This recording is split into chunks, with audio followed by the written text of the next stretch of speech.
इसी मुद्दे पर करेंगे बात। तमाम खास मेहमान मेरे साथ जुड़ गए हैं। बीजेपी नेता जेपी लोहिया साहब जुड़ चुके हैं, बहुत स्वागत है सर आपका। मुन्ना खान साहब कांग्रेस प्रवक्ता जुड़ चुके हैं हमारे साथ, बहुत स्वागत है आपका। राजनीतिक विश्लेषक निरंजन पोद्दार जी भी हमारे साथ जुड़ चुके हैं, बहुत बहुत स्वागत है। वरिष्ठ पत्रकार अमिताभ कुमार जी भी हमारे साथ उपस्थित है, बहुत स्वागत है। निरंजन पोद्दार साहब, क्या लगता है आपको, या फिर ये दिल्ली का दुर्भाग्य है जो दिल्ली पर थोप दिया गया, चिपका दिया गया कि यही झेलो, हर साल यही भुगतो? शिल्पा जी, कौन सा दुर्भाग्य? समस्या तो ठीक हो गई थी ना, प्रेस कॉन्फ्रेंस हो गई थी, उसके बाद में तो मेरे हिसाब से समस्या बची नहीं, क्योंकि वो तो बता दी थी कि भाई वो 25% एक साथ हो गई, बस समस्या का समाधान हो गया। और उसके बाद में रही बात बाकी की जो परेशानियां हैं, तो उसके लिए कल परसों एक विज्ञापन छप जाएगा, तो उस विज्ञापन को पढ़ लेना, जी राजी हो जाएगा आपका। दिल्ली बहुत अच्छी चल रही है और बहुत वहां पे एक जिसको कहते हैं बहुत सेवाभावी सरकार है और सारी जनता का बहुत ख्याल रखती है। उसमें क्या, इसमें समस्या कहाँ है? इसमें ये खामखा आप भी डिबेट रखते हो, हम भी आपकी डिबेट में आते हैं, खामखा हम इनको दोषारोपित करते हैं, खामखा ये एक बखेड़ा खड़ा करते हैं। अरे एंजॉय करिए ना इस बारिश को, क्या दिक्कत है? जिस तरीके से सैली ओबराय जी ने कहा था अभी 10 दिन पहले कि इस बार दिल्ली की जनता मानसून को एंजॉय करेगी, तो घर में बैठ करके, चाहे आपकी नल में पानी है कि नहीं है, लेकिन आपके घर के बाहर तो पानी है ना, आप तो टेंशन ले रहे हो आप। आज की तारीख में भी शिल्पा जी स्थिति ये है कि घरों में नलों में पानी नहीं है, लेकिन घरों के बाहर जो है नालों में पानी है, तो आप एंजॉय कीजिए स्थिति को, क्या दिक्कत है? और अगर कोई फिर भी कोई कमी रह गई, तो सारे टीवी चैनल्स के ऊपर, अखबारों के अंदर चारों तरफ विज्ञापन आ जाएंगे, आप उसको पढ़ करके अपना दिल करना।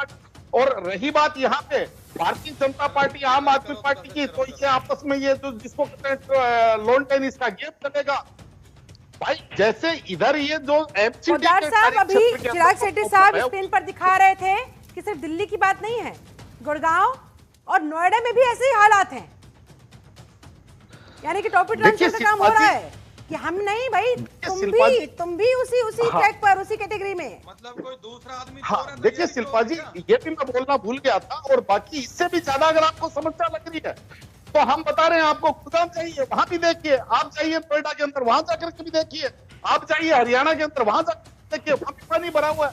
तो दिल्ली में समस्या कहाँ है? आपको खामखा आप देख रहे हो।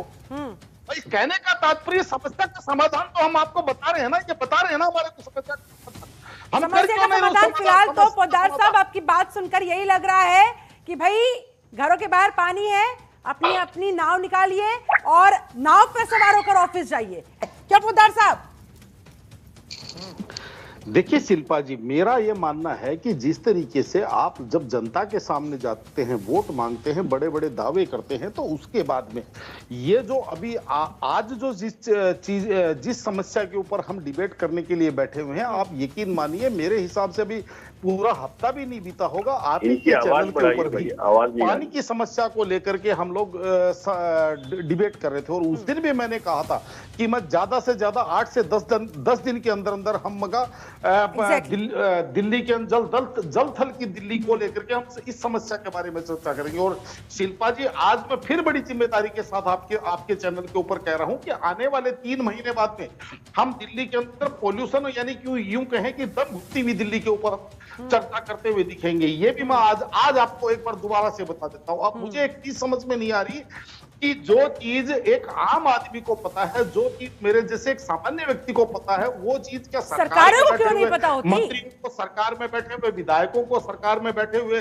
अधिकारियों को सरकार में बैठे हुए तंत्र को नहीं पता है। तो उसके लिए मेरे को ये चीज समझ में नहीं आई कि ये क्यों नहीं की जाती, पहले से तैयारियां क्यों नहीं की जाती है? पोद्दार साहब, क्या यही विकल्प है, यही एक ऑप्शन है?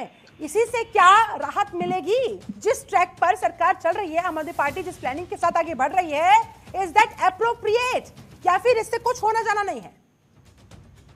शिल्पा जी देखिए, अभी इनकी अप्रोच देखिए, जिसको कहते हैं ना कि जैसी सोच वैसी अप्रोच। ये कह रहे हैं कि इस चीज से कोई मतलब नहीं है, मतलब इस चीज से है कि घटना घटने के बाद में हमारे अधिकारी, हमारे मंत्री, हमारी जो सरकार है वो क्या करती है। और मैं ये कह रहा हूं कि घटना घटने से पहले अगर ये चीज कर ली होती तो मेरे हिसाब से आज आपको ये प्रेस कॉन्फ्रेंस भी नहीं करनी पड़ती, आज आपको ये चीजें नहीं करनी पड़ती। सबसे बड़ी बात शिल्पा जी, सबसे बड़ी बात, एक महत्वपूर्ण बात आपको मैं बताऊं, आज भी आप यमुना जी के किनारे जाकर के देखिए, आज भी यमुना जी वैसे ही सूखी हुई है, आज भी यमुना जी के अंदर वैसे ही जो एक जिसको कहते हैं गाद जैसे बह रही है, जो सिंध जो बह रही है, आज वैसे ही वो गाद बह रही है। यमुना जी के अंदर बारिश का पानी उसका प्रभाव नहीं है।